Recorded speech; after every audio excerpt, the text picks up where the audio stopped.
Nana, you were supposed to have been at the younger 80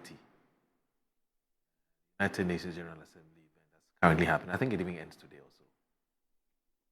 also. So we're hearing things. What exactly happened? Okay, so I am new in Parliament. So I came to hear that there is a convention that, at least if for nothing at all, the chairman of the Foreign Affairs Committee and the ranking of the Foreign Affairs Committee are supposed or always attends UNGA. The reason behind is to give the delegation a certain nationalistic look. So the ranking represents the minority and the chairman represents the majority in Parliament. So indeed, this time too, the invitation was extended to the ranking. And I think the ranking, as you know, Honorable Abu Jinapo, is a bit occupied with a few things. So I was delegated by the caucus to represent or step in for the minority. So they called me, took my passport biodatas, took everything, that is the clerk, to our committee. So on the 18th, my ticket was sent to me, and I was called that my DSA or per diem is also ready, so I should pick it. Then I informed the clerk that, I am a bit busy, so I'll pick the DSA when we get to the airport. So You pick what? The per diem. Sorry. Oh, the per diem, okay. Sorry, forgive me, I'm using DSA because in the African Union, we call it DSA. Okay. So forgive me, per diem. Right. I'll pick the per diem at the airport. So, in fact, I dressed, packed my things, left the house early in the morning, around 5, got to the airport. So it was myself, Honorable Okuvanda and the clerk. So the clerk was in front, I was in the middle, Okuvanda was behind us. And airport, they knew we were all MPs, so they were giving all of us some preferential treatment. So they sent us to a very separate counter to be taken care of. So the clerk, the lady, checked in. And when we are traveling, we go together. We do everything together. We don't leave each other. So the lady checked in, and then she was waiting for me to check in, for the rest of us to check in. So they were trying mine, it was delaying. Then she asked me, do I have another passport? I said, oh, I have 2 of them. This is the diplomatic, this is the normal one. And I have the visa in my ordinary passport. They took that one too, they checked. Then the lady said, oh, Honorable, your ticket has been withdrawn as at yesterday night. How? So the clerk was worried, the chairman was worried. They started placing calls. They called the ministry, I don't know who they were calling and all that. Finally, the clerk sent a message, forwarded the message that had been sent to her from the PA of the minister, Nana, to me, and copied chairman. And the message was that the minister has directed that only the 2 of them should be taken care of, not me. So I thanked them and then handed over. At 11th hour? At the counter, with my bag. My driver has already gone because, I've moved in. So I just returned the DSA, the per diem, thanked them, and went back home. So, but you see, I don't know why, but on the 18th, when the ticket was bought, I was in Côte d'Ivoire, following up per minorities instruction on the Binyeri issue. So we finished, in fact, we went to Côte d'Ivoire 4 days ahead. So we finished everything, and then I put out my report, I think on the 19th. So the following week, that was what happened. So, I don't know whether it has something to do with the Binyeri issue or subsequent. I've been reading some things, but, well, if you ask me, this is what happened. This is what transpired. I see. So, it must have been on Tuesday, I believe, and if I'm wrong, please remind me. I think it must have been on Tuesday or so. The deputy chair for your committee, Okay. which is Foreign Affairs and Regional Dapla. Integration, DAPLA, Dapla. the MP for Jirapa. So the matter came up, and I think it was him and the Botiano English man from MP, that's Sylvester Tete. And so Sylvester raised it, and DAPLA's explanation at the time was that the Foreign Affairs Ministries, the Foreign Affairs Ministry does not have, it's not, so basically it's some sort of a privilege, right? It's not a must for the executive to fund your trip. What do you, and so if it's a privilege and it's not happened, it's not a big deal. I don't have a problem. Okay. I am from Esiwa Right. village. I don't have a problem. I am not asking for privileges. I am not asking for special treatment. Nothing. Okay. My point is that if you won't travel with me, let me sit in my village. Right. We were three. You see, the same courtesies was accorded to the chairman, to even the clerk. So if I get there and you don't want me to go, let me not come to the airport. Right. Let me not come to the airport because I'm not begging to travel. Let me know. Don't even make me, because I know, and Dapila knows, this arrangement I'm talking about. So I was told, and my other committee members are aware. Honorable Patrick Boama, Honorable Koko, Honorable Kenneth, the Okre MP, and Honorable Abu himself. They were aware that Asafo Adjei is going in my stead instead of Abu. So I didn't ask the ministry to do me a favor. So if it's favor and they are doing me favor and they think that they won't do me favor, that's fine. But the point is that the same basis must go for all of us, because that favor that can't be done for Asafo Adjei was done for Honorable Koboy, Okovandapoy, was done for the clerk. We were the three people going for that travel, and we were all in the queue. So I don't know I didn't hear the pillar, but I don't know what the pillar is talking about. But my point is that, I mean, you could have just told me that, hey, we are not comfortable with you, we cannot travel with you. I mean, you are not welcome in our delegation, we don't have money, we cannot take care of you. Like I told you, my per diem was given to me, and I handed it over at the airport. So everything was set. Oh. Ticket has been bought, you have a visa. You get to the counter and you're told that you can't travel. And it is based on the instruction of the minister? Is that what you are told? Everything here. I won't lie to you. This is the clerk to the parliament. I'm giving it to you to read. This is the clerk to the parliament. And when you read our correspondence, you see the ticket, everything was sent to me. You see the tickets there. Yeah. That same ticket was for all of them. The same ticket was. So he forwarded a message from the PA of the minister to me and copied the chairman. This is what the direction is. So, like I said, I am not calling for privileges that I'm not due. My point is that let me sit in my house. Don't even make me come to the airport. Don't even call me. It is not my fault to travel with me. Mm. Yes.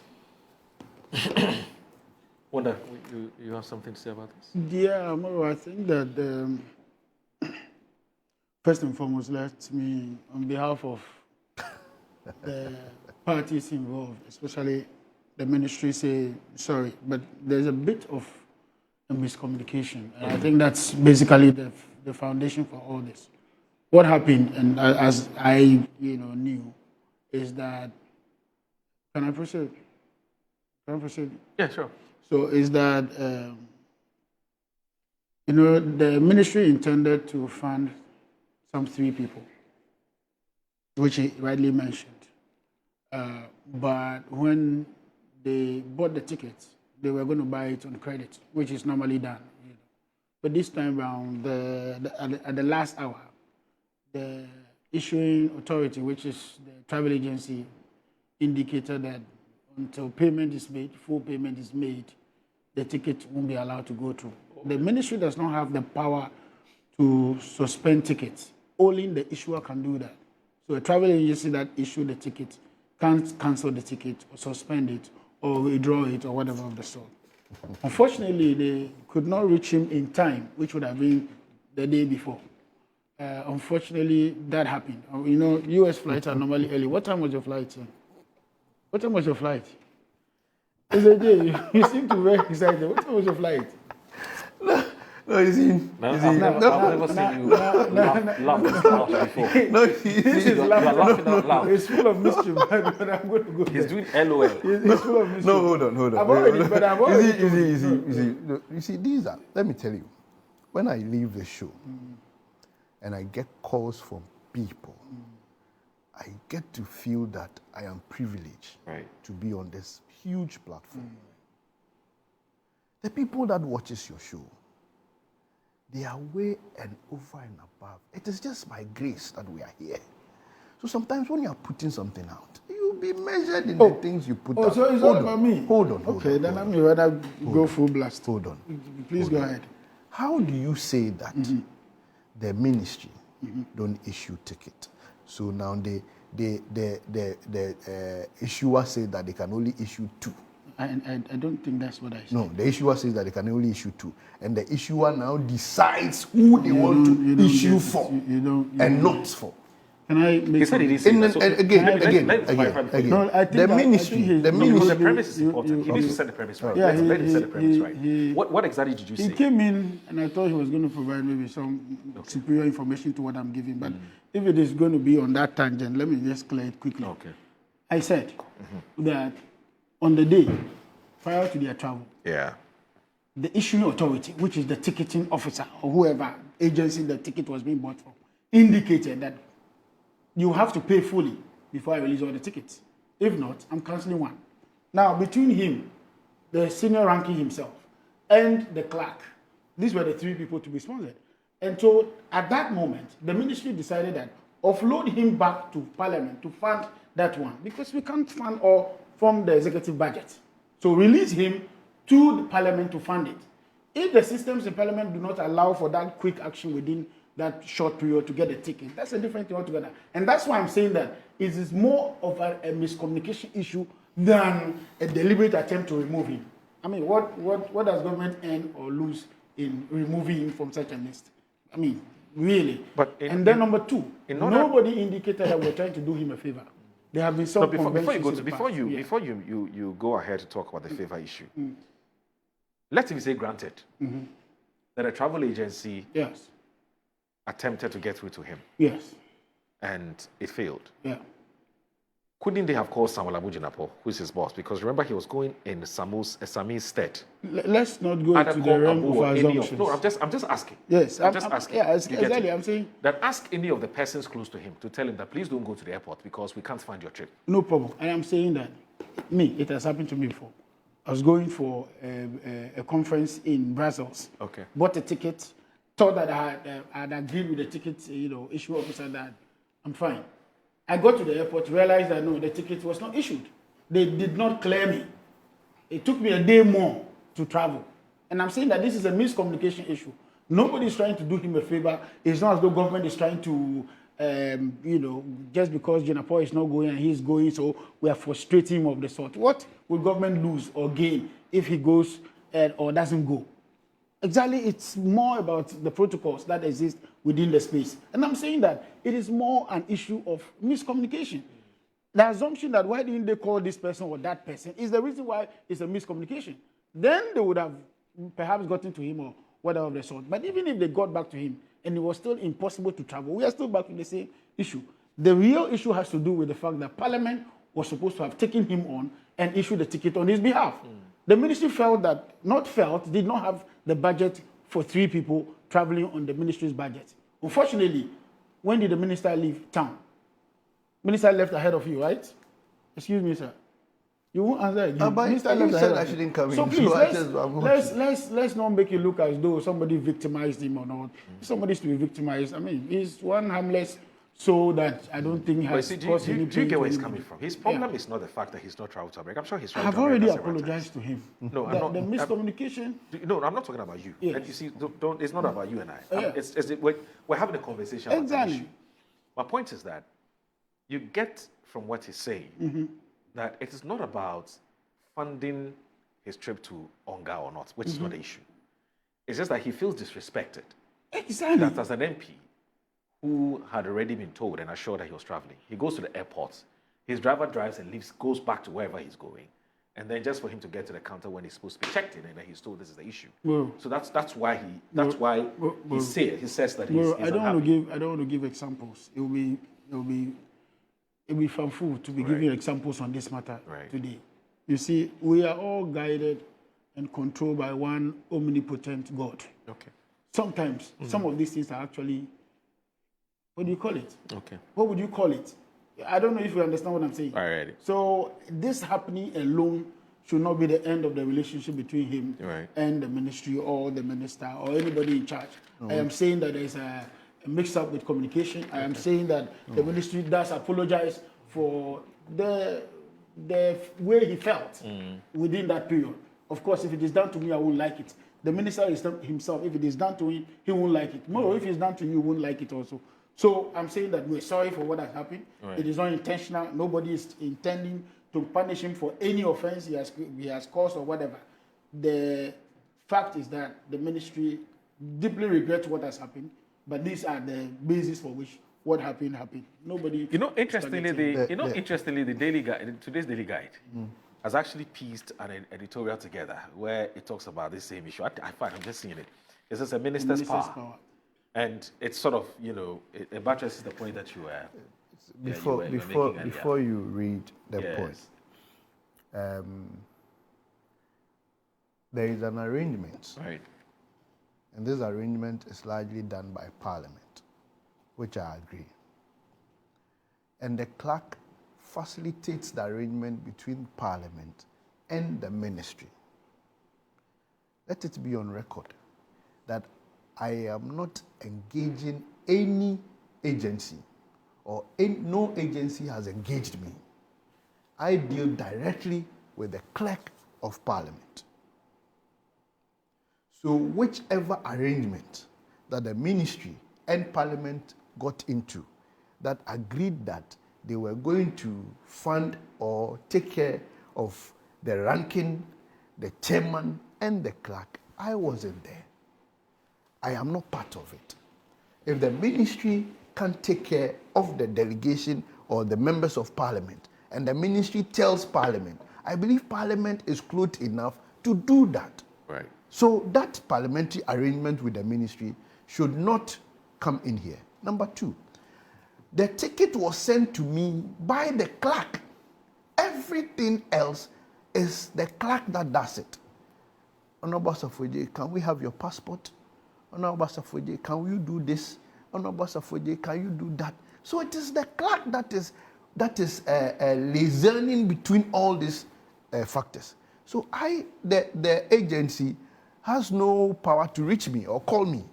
Whether we cannot fund your ticket, we don't have money, we cannot do this. The agency won't reach me. They are rather supposed to reach the clerk, for the clerk to tell me.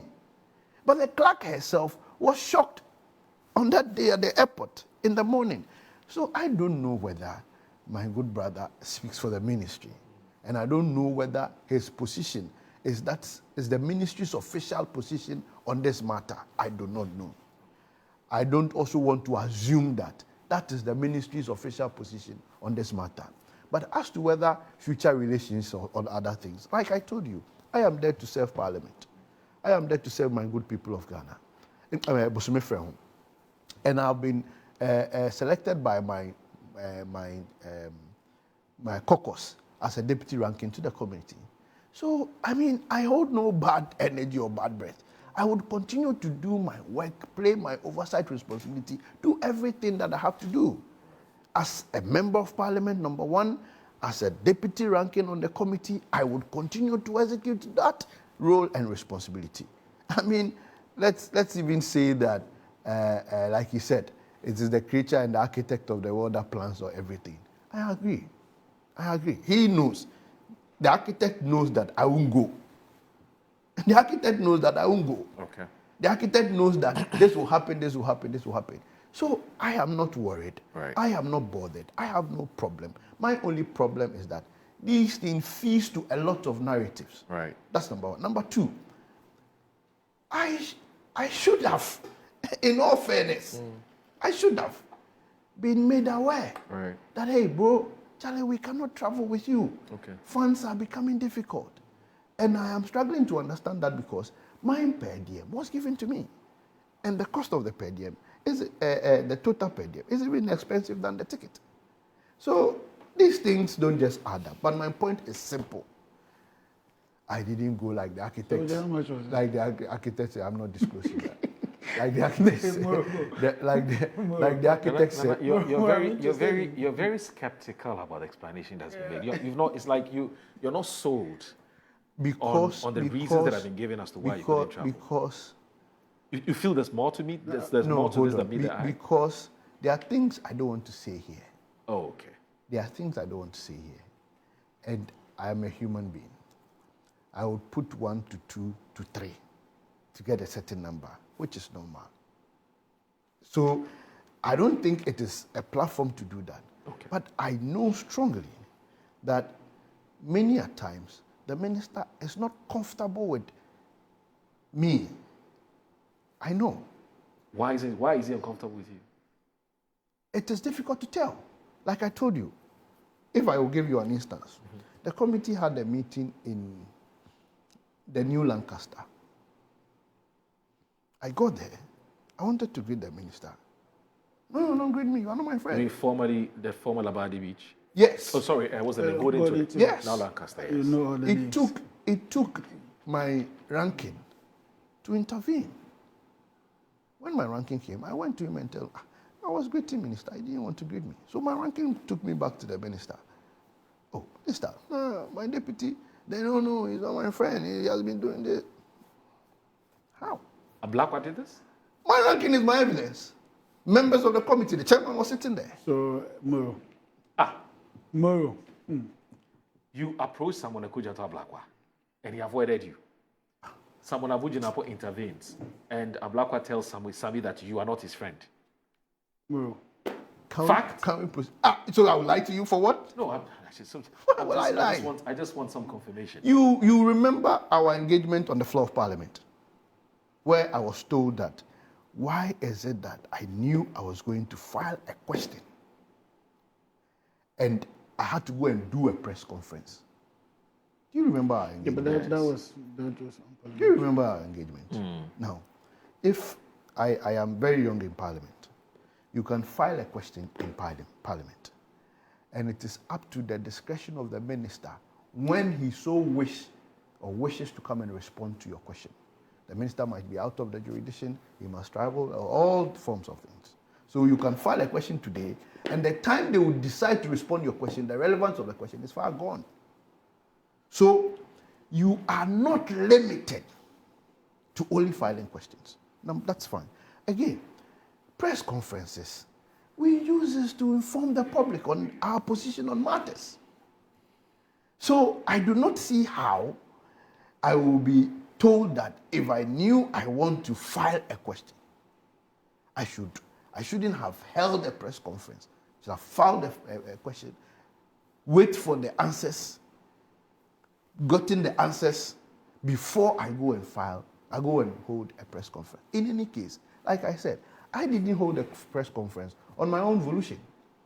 If you see me doing something, it should tell you that in my local parlance, yes, no jina kwan no sa, and chenebofo no, omo shewure ni.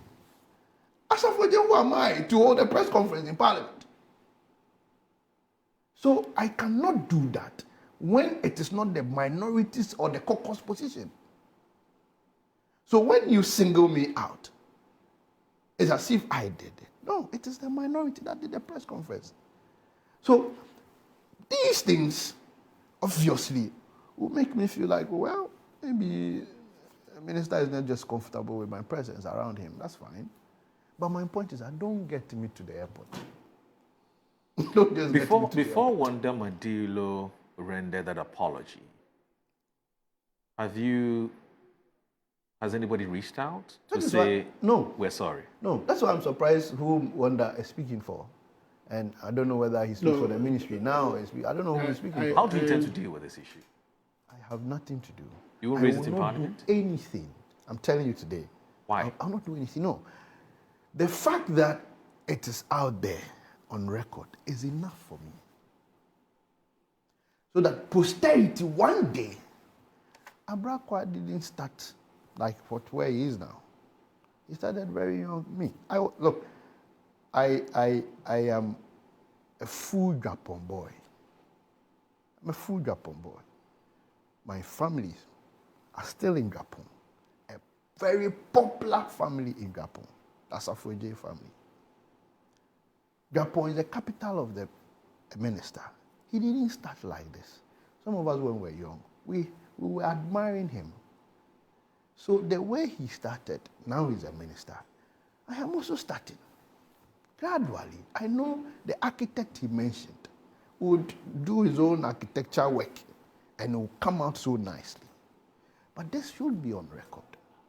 Have you discussed this with someone like Wujinapo? Yesterday, how does he feel about it? Yesterday he responded to it. In his presser? In the presser. The question was asked in the presser and he responded to it. I'm not talking about what he said publicly, in your interaction with him. I mean, when it happened, did you talk to him about it? How does he feel about it? Does he intend to escalate it, take it up? I think he would speak to the minister. Okay. I know he will speak to the minister. But the point is that I am not expecting anything. I am not looking out for anything. I will not press anything. It is past and gone. I will do my work as I am supposed to do. When the minority asks me to hold a press conference, I will do it. When they ask me to file a question, I will file it. Look, even when you are filing a question in Parliament, you would have to write the question, go and give it to your clerk. I say your clerk, your chief whip, to vet the question. For us in committees, when we are done with the questions, we give it to the ranking. The ranking looks at the question. He okays the question. Then it goes to your whip before the question now goes to the speaker. Okay. So I will not just file a question on my own volition. All right. So, like I said, I am done. I don't have any problem. Like I said,